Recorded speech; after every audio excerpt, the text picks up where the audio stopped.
Depois do nosso vídeo sobre Parasite, muita gente pediu pra trazer esse cara aqui, Inuyashiki, uma obra do mesmo criador de Gantz, que eu também tô devendo pra vocês, eu tô ligado. E assim como seu irmão mais popular, Inuyashiki também fala de uns temas bem pesados, de um jeito bastante diferente, usando coisas completamente absurdas pra mostrar duas verdades quase absolutas. A primeira é que envelhecer é uma merda, e a segunda é o quanto o ser humano pode ser egoísta e extremamente cruel. E acredite ou não, isso é uma sinopse muito precisa de Inuyashiki, você já vai ver.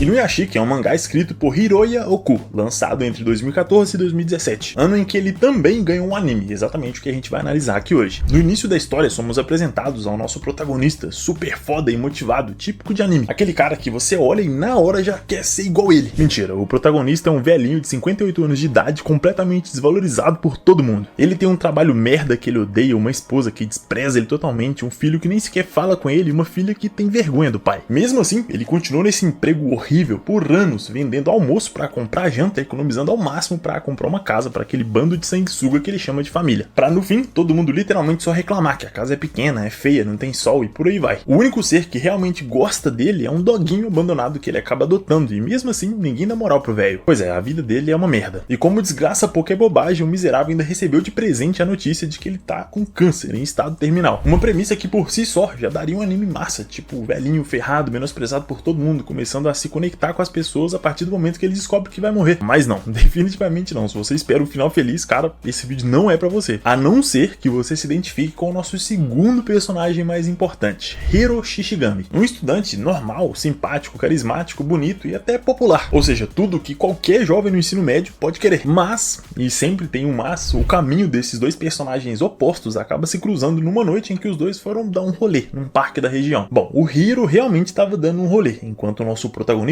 que inclusive se chama Ichiro Inuyashiki, tava lá pra se distrair um pouco, tentar esquecer todos os problemas e a vida super horrível que ele tinha. Durante esse passeio ele começa a refletir sobre tudo aquilo, sobre como ninguém se importava com ele, se vivia, se morria, se estava doente ou não. Inclusive o fim dessa sequência com ele abraçando o doguinho e chorando, cara, é muito triste, na moral.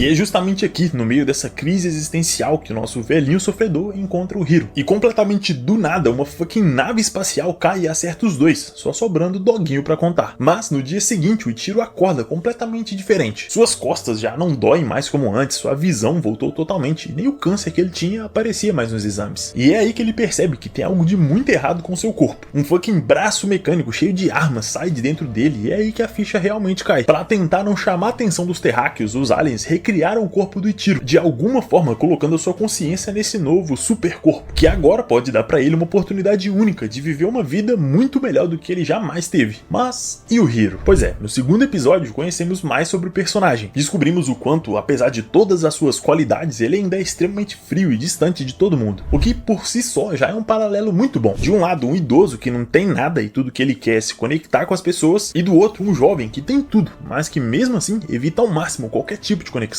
com uma única exceção, Shoko, seu melhor e provavelmente único amigo de verdade. Alguém que ele conhece desde a infância e uma das poucas pessoas que realmente conheceu ele antes dessa transformação bizarra. Inclusive o personagem dentro da obra é super fã de Gantz, eles são muito espertos, eles fazem tipo uma propaganda de um anime no outro, é tipo um esquema de pirâmide só que de anime. Mas voltando para a transformação do Hiro, o que acontece com ele é exatamente o mesmo que aconteceu com o Ichiro. O seu corpo é completamente reconstruído, mas ao contrário do nosso Matusalém careca, o Hiro conseguiu descobrir e controlar os seus poderes com muito mais facilidade. Rapidinho ele percebe que pode controlar eletrônicos, voar e até matar pessoas com um simples gesto, o que inclusive acaba virando a sua marca registrada. O legal dessa fase de descoberta é justamente o paralelo entre os dois e a forma que cada um lida com os seus novos poderes. Enquanto o Ichiro salva um homem que está sendo agredido, o Hiro invade a casa das pessoas aleatoriamente e começa a matar todo mundo sem nenhuma razão aparente. E lembra lá no início do vídeo quando eu disse sobre a crueldade absurda da obra? Pois é, ela começa agora. E é num nível que a plataforma não gosta muito, por isso esse vídeo aqui já tem uma versão exclusiva para os membros, completamente livre de censura. Assim como um monte de outros vídeos que também tem temas bem pesados como esse aqui. Então considere se tornar um membro aí para apoiar o canal e também ter acesso a tudo isso, fechou? Depois do Hiro descobrir mais sobre os seus poderes, ele literalmente tira na sorte uma casa da vizinhança para invadir, fingindo ser um membro da família. E ele é tão filha da que chegando lá ele cumprimenta a dona da casa como se fosse o filho dela. Ele até fala aquele Tadaima, como se realmente morasse ali. Mas quando ela percebe que ele é um completo estranho e pergunta o que diabos ele tá fazendo ali, ele simplesmente atira no peito da mulher, matando ela sem mais nem menos. Ele então chega mais perto do corpo e dispara mais um monte de tiros, sem demonstrar absolutamente nenhuma culpa ou remorso. Em seguida, ele ouve vozes vindas do banheiro e vai até lá para ver quem era. Lá estava o pai da família tomando banho com o filho pequeno. O Hiro então começa a ameaçar os dois, mandando o homem dizer o que ele estava pensando naquele momento e como ele se sentia. O homem, obviamente, estava morrendo de medo e chorava porque sabia que a sua esposa já tinha sido morta e que o seu filho estava em perigo. Ele então implora para que pelo menos a criança fosse poupada. Mas o Hiro diz que não, que também vai matar o moleque. Ele simplesmente atira no homem que cai sobre o filho pequeno, afundando ele na banheira. O Hiro então assiste o menino se debatendo até o fim. E é só aqui que ele finalmente diz que sentiu alguma coisa, que se sentiu vivo depois de todo o massacre. Nesse exato momento, a filha da família chega na casa e encontra a mãe morta na cozinha. Ela, obviamente, entra em choque e tenta fugir, mas é encontrada pelo Hiro, que diz para eles conversarem um pouco. A menina chora e implora que ele chame uma ambulância, mas ele continua sem demonstrar nenhuma emoção. Diz que isso não importa mais, que ele atirou na cabeça dela, não tinha mais o que fazer. Ele ameaça a menina e pergunta simplesmente do nada: Donna manga yamu? Manga. Donna manga yamu? Oneとかワンピ？嘘マジ？誰が一番好き？ゾロ。いいね。本当に？お父さんと弟も死んだんですか？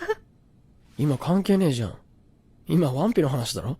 Mano, sério, olha o nível de sociopatia do moleque. Na moral, é bizarro a forma como ele não se importa com ninguém, a ponto de realmente não entender o porquê ela tá chorando daquele jeito. Nesse ponto, o Ichiro chega em casa e com a sua super audição ele ouve os gritos da menina e corre pra ajudar. Mas chegando lá, ele encontra o corpo dela na entrada da casa, completamente ensanguentado. Logo em seguida, a mãe, o pai e o menino. Ele sofre, chora e lamenta por eles. E é aí que pela segunda vez os dois se encontram. O Hiro parece não reconhecer o Ichiro logo de cara e acha que ele é o avô da família e também dá um tiro na testa dele. Mas quando ele se vira pra ir embora depois da matança, o Ichiro se levanta e finalmente confronta pelo que fez. Esse segundo episódio é provavelmente o mais importante da obra pra gente entender a mentalidade do Hiro e o que levou ele a se tornar um monstro, tanto literalmente quanto figurativamente. Já que é aqui que vemos que desde criança, quando pequeno mesmo, ele já dizia não se importar com as pessoas estranhas, que não ficaria triste com a morte delas, e que na verdade ficaria bem mais triste e se importaria mais se um personagem de anime ou mangá morresse.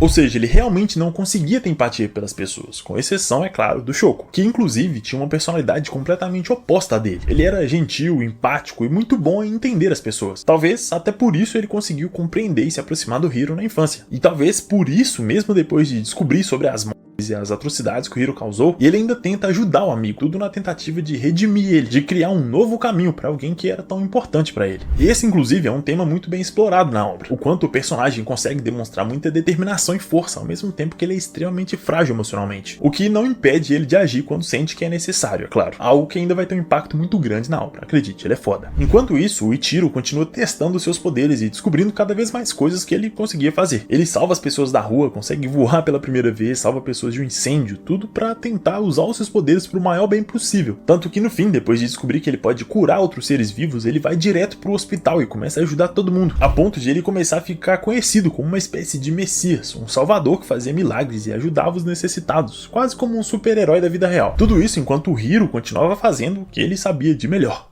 gente inocente. Principalmente depois que o moleque da escola fez bullying com ele. Ele não só quebrou o braço do moleque, como foi lá e a família dele inteira. A cada novo episódio, mais um aspecto do personagem é trabalhado, tudo para estabelecer bem quem é quem e quais os valores ideais de cada um. Como por exemplo no episódio 4, onde vemos uma pequena história de uma moça jovem e muito bonita que namorava um rapaz não tão bonito ou rico, que fazia as pessoas estranharem porque eles estavam juntos. Ela acaba sendo vista por um líder da Yakuza que tinha a prática de sequestrar mulheres bonitas, dominar elas e pra depois matar e sumir com o corpo. E ele começa fazendo a mesma coisa com essa moça, mas ela consegue, felizmente, fugir e voltar pro namorado, o que faz a Yakuza ir até lá pra pegá-la de volta e matar o namorado. Por conta dos gritos, o Ichiro consegue chegar até lá pra salvar os dois, mas acaba ficando desacordado depois de levar um monte de tiro na cabeça. Mas claro que esses tiros não seriam suficientes para parar ele completamente, e por isso, seguindo o som dos gritos, ele vai até o prédio onde os Yakuza faziam tudo aquilo. O mais surpreendente é que ao chegar lá, ele começa a conversar, pronto para resgatar as garotas e confrontar todos eles, mas sem necessariamente matar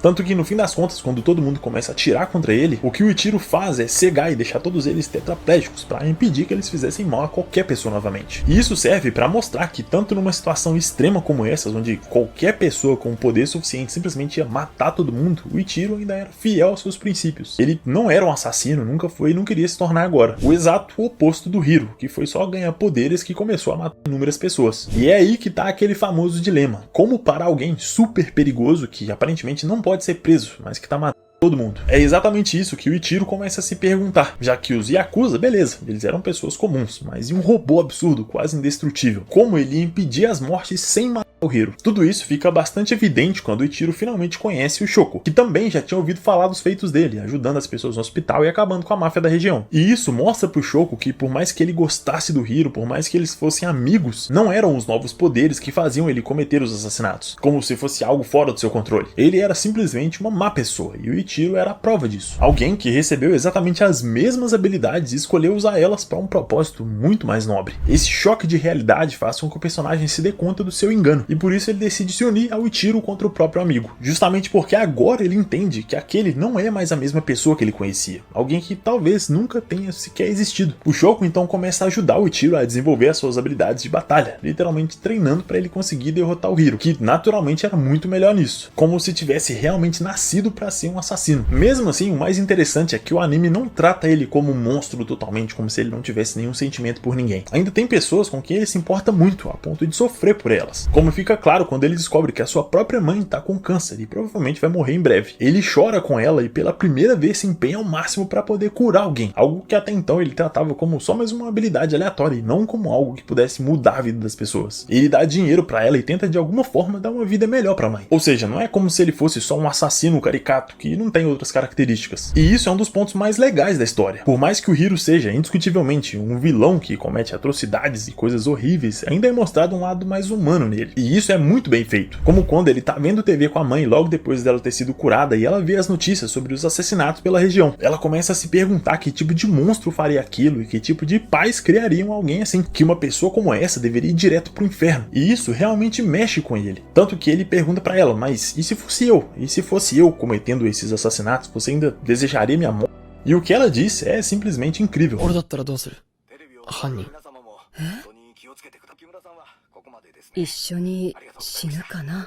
Isso mostra que ele realmente se importava com sua mãe e com o que ela pensava dele. E mais ainda, o quanto ela rejeitava isso completamente, a ponto dela aceitar a morte do próprio filho e dela mesma a ter que conviver com esse fardo. Tudo isso é capaz de causar uma mudança extrema no personagem, quase como um ponto-chave de virada no seu desenvolvimento.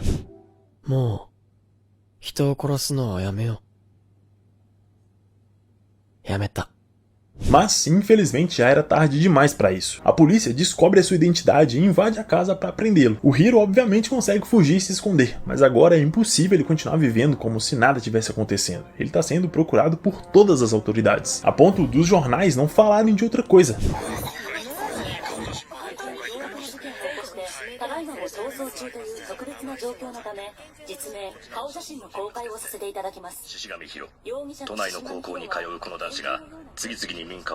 E lá ele vê a mãe na televisão pedindo perdão por tudo que ele fez, se culpando por não ter criado ele como deveria, ao mesmo tempo que em vários fóruns online todo mundo estava xingando a mãe dele, dizendo que ela deveria ser punida no seu lugar, que ela também tinha culpa. Por conta de tudo isso, ela acaba se no mesmo dia que tudo veio à tona. E agora, se o Hiro já teve em algum momento uma possibilidade de mudar, isso acabou no momento que eles atacaram sua mãe. Ele surta e decide assumir completamente a sua persona como um monstro assassino. E a cena onde isso acontece é simplesmente bizarra, na moral.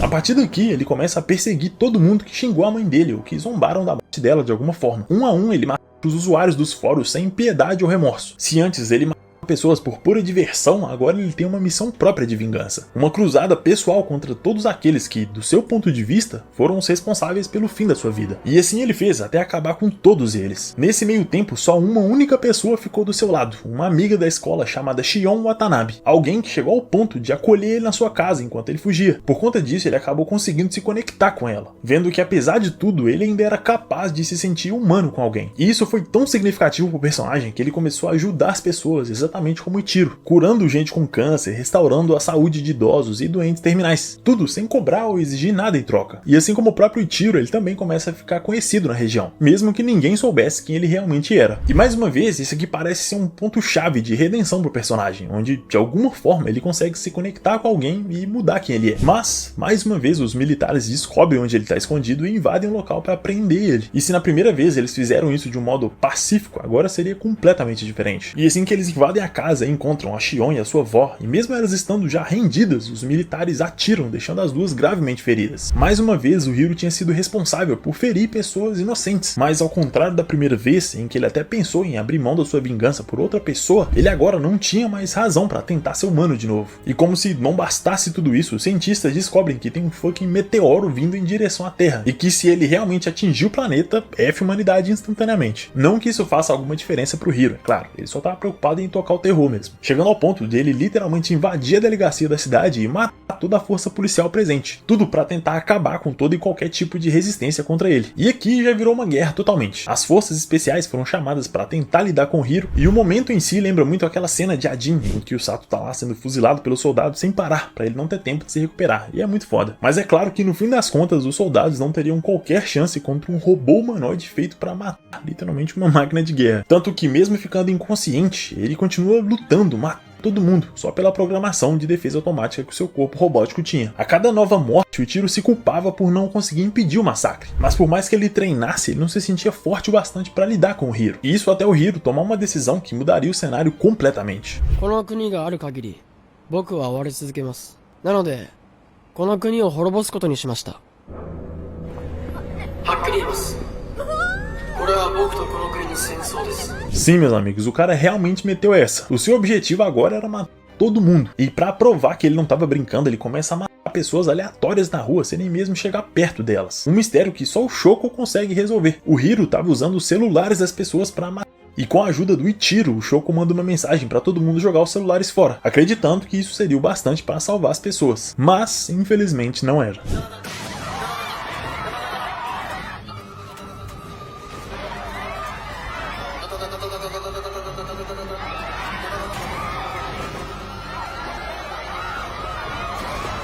Agora fudeu tudo, literalmente ninguém tá salvo. Metrôs, prédios ou parques, nada era o bastante para impedir o massacre de continuar. E como prova de que ele tem todo o poder, ele faz algo quase inacreditável, que também acabou se tornando uma das cenas mais icônicas do anime. O Hiro simplesmente começa a derrubar inúmeros aviões comerciais cheios de gente no meio da cidade. E considerando que um avião comercial grande pode levar mais de 500 pessoas, o Hiro estava matando milhares de pessoas com um estalar de dedos. Homens, mulheres, idosos, crianças, e ele não tinha nenhum critério ou piedade. Isso deixa cada vez mais claro que as forças militares humanas não tinham qualquer condição de lidar com uma ameaça desse nível, o que deixa a missão pro nosso aposentado número 1, Ichiro Inuyashiki, que a essa altura até conseguiu salvar alguns aviões e consequentemente algumas milhares de pessoas, mas mesmo assim haviam outras dezenas de aviões sendo jogados na cidade, o que derrubava prédios e causava inúmeros incêndios por todos os lados, o que acaba fazendo com que a filha do Ichiro, a Mari, ficasse presa em um desses prédios em chamas. Mas antes que o Ichiro pudesse ir para salvar a filha, o Hiro chega e finalmente descobre que ele também é um androide como ele. E é aqui, exatamente nesse ponto, que toda a construção psicológica dos dois personagens é colocada frente a frente durante o confronto. お前俺と同じなんだろ。僕は人の命を救った時だけ自分が人間だと実感できるんだ。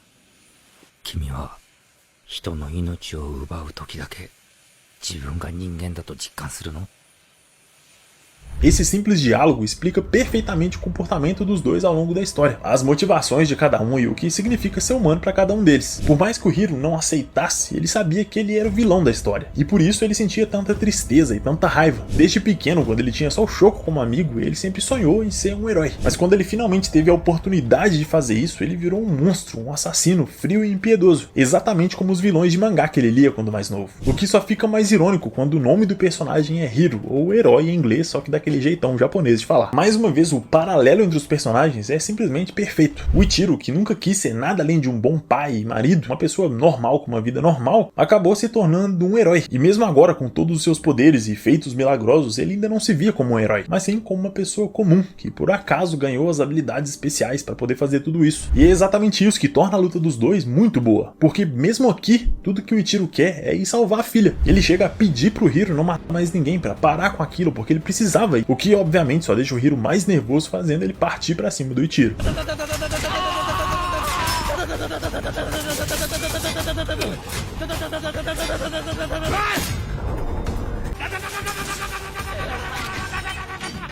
A luta em si é muito boa também, é tipo um Dragon Ball com robôs, com aquele gráfico 3D meio estranho. Os dois vão lutando pela cidade afora, enquanto o Ichiro voa em direção à filha na esperança de chegar a tempo de salvá-la. O que, sinceramente, o Hiro tá se esforçando muito para impedir, tanto que os dois acabam ficando inconscientes e ativando o seu modo automático. Momento em que o Ichiro finalmente consegue arrancar a tampa da cabeça e os dois braços do Hiro, que cai no meio dos destroços. Só agora, depois de toda essa luta, que ele finalmente pôde chegar até a filha para salvá-la do prédio em chamas, para em seguida sair resgatando outras centenas de pessoas feridas. Ichiro finalmente sente que encontrou o seu propósito de vida. Depois de 58 anos, ele finalmente descobriu por que chegou até ali, por que ele valoriza tanto a vida e não perdoa coisas que considera erradas. Tudo agora passou a fazer sentido, tudo que ele viveu, seja bom ou ruim, não foi em vão.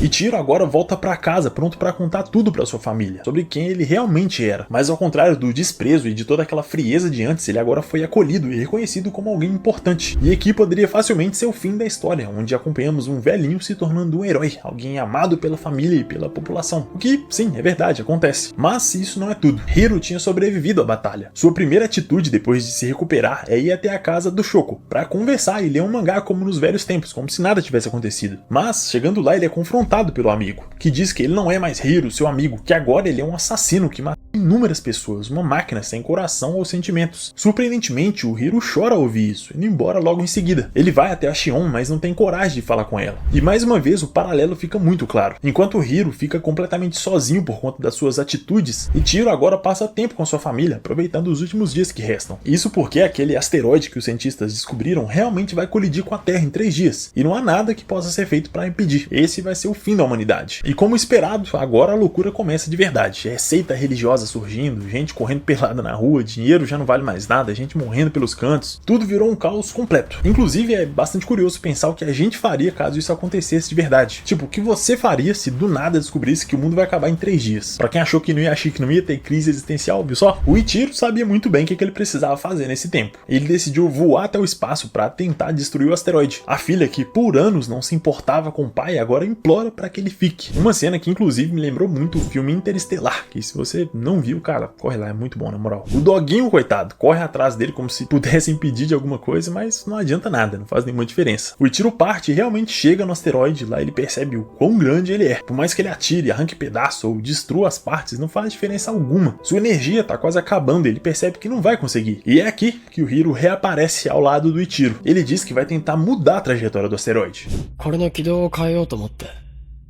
君はなぜ俺にだって死んでほしくない人。シオンと直行には死んでほしくないんだ。 Pois é, mesmo que ele tenha feito tantas merdas a ponto de ninguém mais querer ele por perto, ele ainda se importava com essas pessoas. O que, obviamente, não redime ele de tudo que ele fez, mas isso não importa. Ele pretendia se autodestruir, usando o impacto para desviar o asteroide da Terra. E ao saber disso, o Shoko chora pelo amigo. A Shion continuava orando desesperadamente para que ele voltasse para ela. Mas assim como da primeira vez em que ele tentou mudar, ele agora tinha uma razão para isso. O Ichiro o ajuda a ativar sua autodestruição e ele parte de volta para casa. E nesse ponto, algumas pessoas podem até se sentir incomodadas, como se esse sacrifício final quisesse passar uma imagem de redenção pro personagem, pra ele morrer como um herói, apagando todas as merdas que ele fez. Mas não, em nenhum momento o anime retrata o Hiro como um herói, o que é irônico, mas não, isso não acontece. O que eles fazem com todos aqueles flashbacks e desenvolvimento é, na verdade, humanizar o vilão, o que não é uma coisa ruim ou errada de nenhuma forma. Esse, na verdade, é justamente o ponto da obra, que se foca em construir paralelos fugindo dos clichês mais batidos. Não que a personalidade do Ichiro não seja caricata ou um clichê, de certa forma, porque essa bondade exagerada dele é, sim, um clichê. clichê. Até por isso, eu particularmente acho o Hiro um personagem bem mais interessante, bem mais desenvolvido. O que, de novo, como eu já falei em vários outros vídeos, mostra o quanto a gente costuma se interessar muito mais pelos vilões do que pelos heróis. Principalmente nesses casos, onde existem camadas, complexidades, características que fazem o personagem se parecer muito mais com uma pessoa real. Até porque, vamos ser sinceros aqui, né, família? Se qualquer um de nós, ou pelo menos quase todo mundo, ganhasse poderes absolutos, assim, do nada, muito provavelmente a gente ia se tornar uma espécie de ditador absoluto, que usa esse poder pra conseguir tudo que quer, na hora que quer e foda-se. E é por isso, inclusive, que nesses últimos anos fez bastante sucesso essas obras com super-heróis do mal, porque é exatamente uma subversão do que a gente já acompanhou por décadas a fio, com os filmes da DC, da Marvel, nos cinemas principalmente. E uma das maiores provas que o anime não tenta tratar o Hiro como um herói no fim, é que quase ninguém fica sabendo dos seus...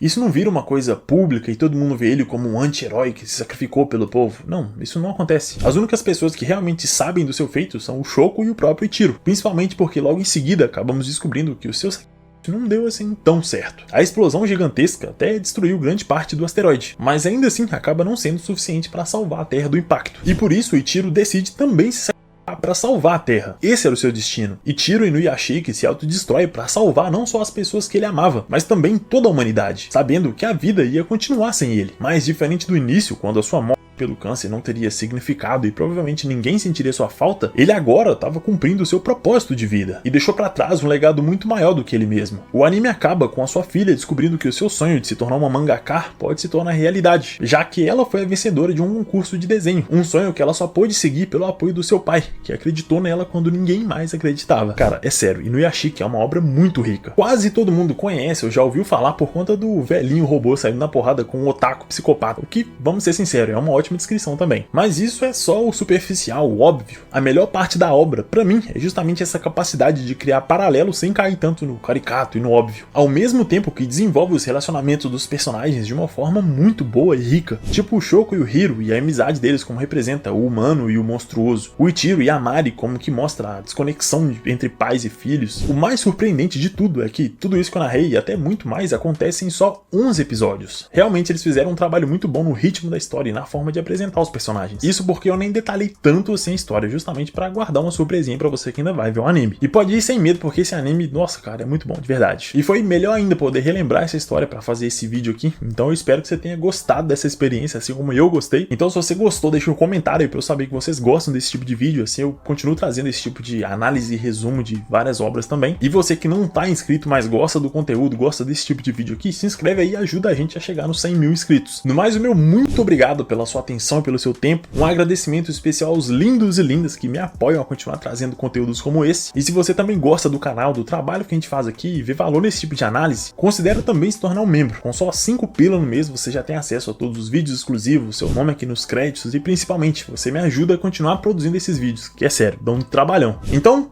tamo junto a nós e te vejo no próximo vídeo. Valeu!